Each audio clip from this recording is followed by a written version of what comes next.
Olá pessoal, professor Davi na área. Nessa nossa primeira aula, vamos tratar de conceitos basilares, conceitos básicos da nossa gramática. O primeiro conceito é de frase. Ora, frase é todo enunciado que possui um sentido completo.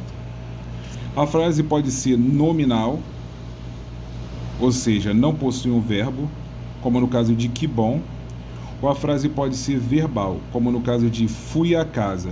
Repare no emprego do verbo ir.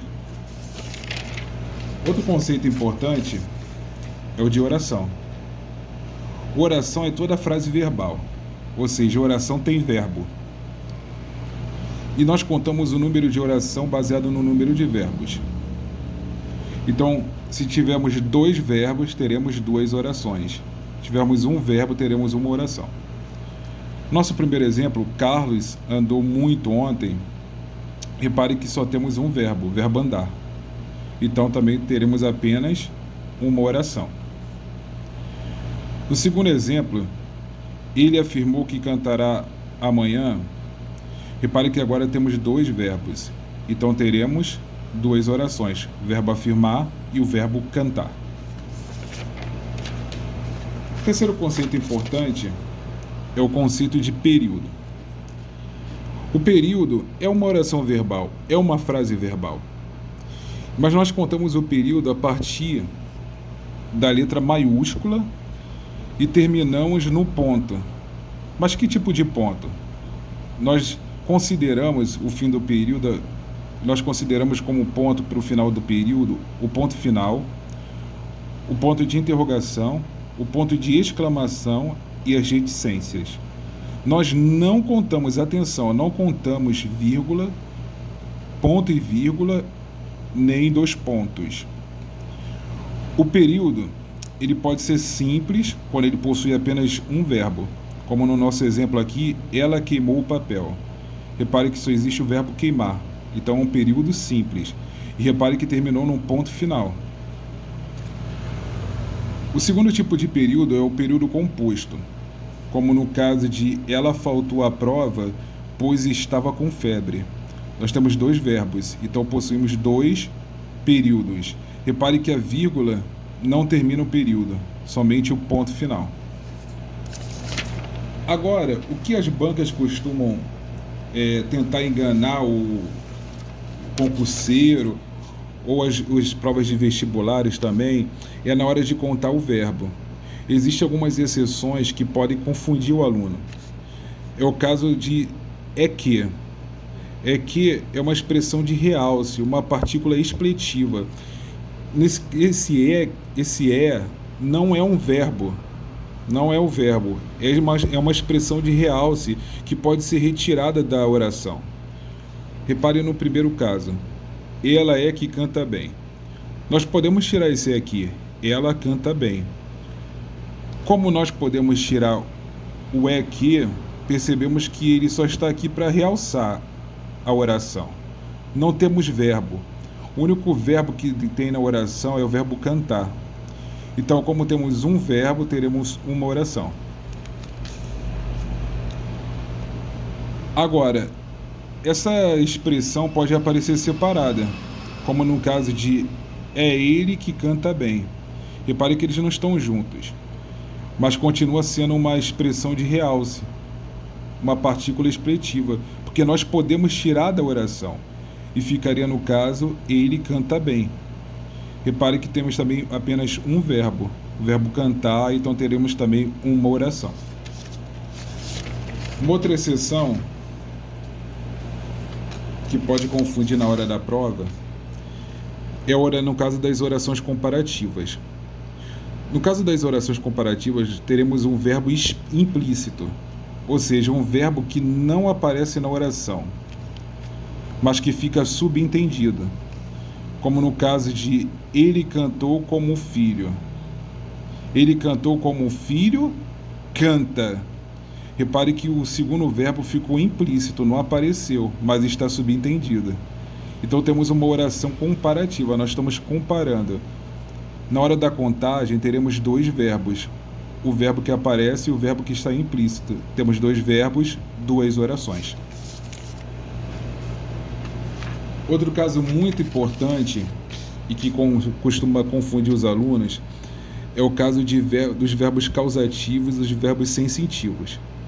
Professor Davi, que tipo de verbos são esses? Para facilitar, tem um macete que nós utilizamos que é o defama-vos. Defama-vos, que é o verbo deixar, o verbo fazer, o verbo mandar, o verbo ver, ouvir e sentir. Esses são os verbos causativos e sensitivos. Mas eles só serão verbos causativos e sensitivos quando aparecerem junto com o verbo principal no infinitivo e o verbo principal no gerúndio, ou o verbo principal no gerúndio. Vamos facilitar com um exemplo. Ele mandou cantar a mulher. Repare que nesse caso teremos dois verbos. Nessa hipótese teremos dois verbos, o verbo mandar e o verbo cantar. Não confunda com uma locução verbal. Não é uma locução verbal. São dois verbos que aparecem na contagem. É uma hipótese, é uma exceção que aparece na gramática. Verbos causativos mais infinitivo e gerúndio. Na hora da contagem teremos dois verbos, ou seja, duas orações.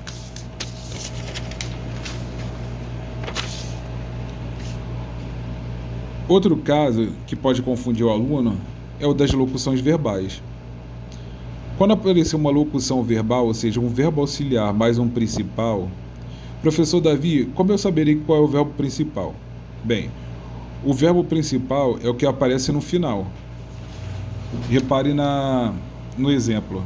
Ela pode comer hoje. Qual que é o verbo principal? O verbo que aparece sempre no final. Então, o verbo comer é o verbo principal. O verbo principal pode estar no infinitivo, ou seja, ele termina com R, pode estar no gerúndio, termina em NDO, ou pode estar no particípio, quando ele acaba em ado e ido. O verbo auxiliar é o que acompanha o principal, ou seja, aquele que está ao lado do verbo principal, como no caso de pode, no caso do verbo poder. Ele está acompanhando o verbo principal, o verbo comer. Nessa situação, nós temos apenas um verbo. A locução verbal conta como um verbo, ok? Então, se temos um verbo, teremos uma oração. Bem, no penúltimo caso, temos a de omissão do verbo. Repare no exemplo. Na mesa, vários lápis. Eu queria dizer que na mesa há vários lápis. Eu queria dizer que na mesa existem vários lápis. Mas eu não expressei isso na oração. Só que na hora de contar, eu terei um verbo, porque o verbo implícito ele aparece na contagem.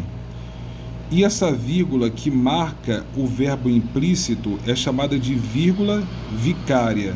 Vírgula vicária é aquela que fica no lugar, como Cristo ficou no lugar do pecador. Por isso o sacrifício vicário.